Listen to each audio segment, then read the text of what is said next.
Alright guys, welcome back to the channel. Since my last video when I was in Portugal, I've had quite a few messages asking me to expand on what's happening with the markets because from an investor's standpoint or a retail trader or investor's standpoint, we're having one of the worst weeks since 2020. Over the last week or 2 weeks, we've seen the Dow Jones, which is a measure of the top 30 blue chip stocks, down 4.6%. The S&P 500, which is the top 500 performing US companies, is down 5.7%. The Nasdaq's down 7.5%. Bitcoin's down 20%. Ethereum's down 25% in crypto. So everything's crashing. Netflix, as a company, has dipped 40% in 2022. They dropped 23% just last week alone. What is happening in the economy? Well, I just want to go over kind of some insights on what's happening and why this week is particularly important to what might happen next and kind of what I'm going to do about it anyway. So look, over the last 2 years, we've been printing money like there's no tomorrow. We've just dumped $14 trillion into stimulus checks and furlough and basically put into the economy. And stimulus is at all-time high. The stock market was an all-time high, which we've seen. But when there's talk of inflation, interest rates rising, okay, people don't immediately react. Now, everything is geared around interest rates, all right? So in any market, most things are geared around, most moves are geared around interest rates, but it doesn't happen immediately, okay? It takes time because there's like a spending momentum until they really come to a grinding halt where they stop printing money, they raise the interest rates, to quite a substantial increase. And it's the people who initially see it are really paying attention, right? And that's where those analysts, the smart money, look at the projections to predict the future, because that's basically all markets are. It's just a forecasted prediction based on history and what's happening now. That's all it really is. So if you take Netflix, for instance, and you forecast Netflix, and you say, well, why did the price drop? Well, the price dropped because they underestimated their user base by 50%. So there was 50% less users than they expected. That means people are spending less money. Not only that, if you go on and check Google searches for home loans, they're at a 5-year low. If you go and check Google searches for car loans, automobile loans, that's at a 5-year low. Okay, now obviously over the last 2 years, a lot of people have sold off their cars and realized, actually, I don't need more cars. I'm working from home. So what it says is people are searching for loans less. Okay, and tracking this is called capital velocity. And those trends can tell you how people are spending their money and what they're searching for and how the money's being used. YouTube ad rev across the board is lower by about 25 to 30% across the board. Okay, so what does that tell us? It tells us that companies are putting less of their budget into ad spend. Okay, so they're saving money to ride out the crash. They're spending less. What else are they going to do? They're going to pull money from their investments. They're going to sell their stocks. And by the way, tech stocks are the highest at the moment. They're way overvalued, and they make up 27% of the entire S&P 500 fund. Okay, about 17% of the S&P 500 is made up of the top 5 tech stocks. And as I explained before, I explained more on that on my last video on this topic, which you can go and watch. I'll put the card in this section of the video.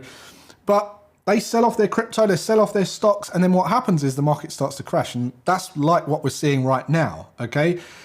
And then we have a different kind of momentum on our hands, because that's when people start to panic, they start to sell all their stocks and people sell their crypto, and it just kind of, it crashes, right? So the interest rates, which is the other interesting thing, depending on how people are spending their money, if the earnings report comes out, and we're having the earnings report this week, today actually, so if you're watching this video on the 26th, we've got the earnings out later. If company earnings are up, it'll mean that people are likely to be spending more, and the chances are they're likely to increase or up the interest rates quicker, potentially, all right? And that could cause a reaction.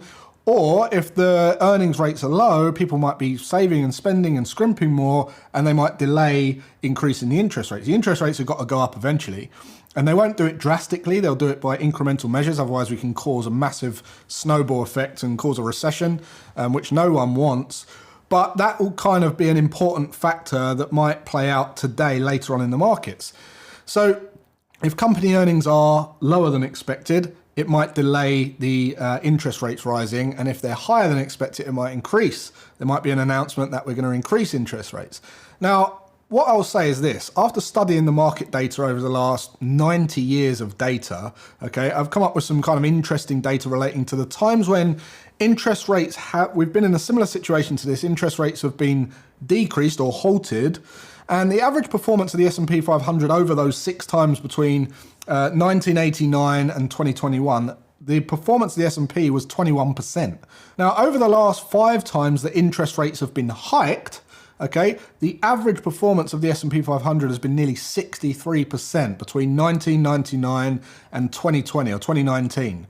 So, look, the biggest lesson here is everything in the market is a forward projection. And we can take the historical data and we can use that to make a prediction, but we can also form a story of what's going on and use common sense. And the thing is this: when you most expect a crash, it doesn't happen. And by the time you actually do see the crash, it's already been priced into the market. We saw this last in 2020 in March, when they said, right, we're in a recession now, just because we'd hit a 20% decline, but we'd actually been declining since December of 2019. So I think we're likely to see a continued drop until we see a firm, this is when we're going to increase the interest rates. I think that's when we'll see the bottom out of this correction. And with regards to my investment strategy, I'm just doing exactly the same thing that I always do.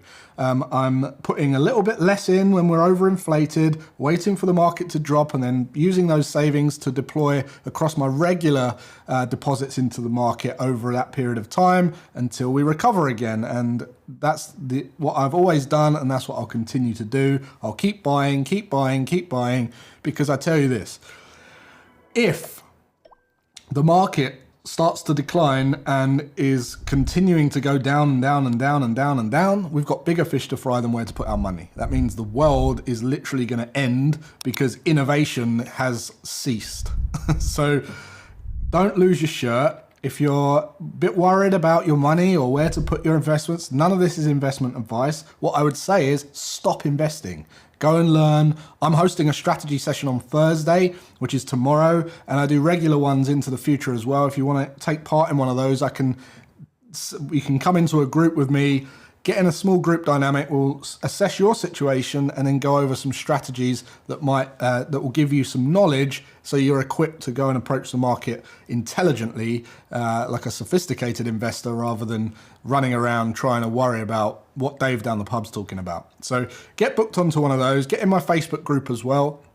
And until then, let me know what other things are going on in your mind in the comments. Let me know your opinion of this topic. And until then, take care. Have a great rest of your day, and I'll see you on the next one.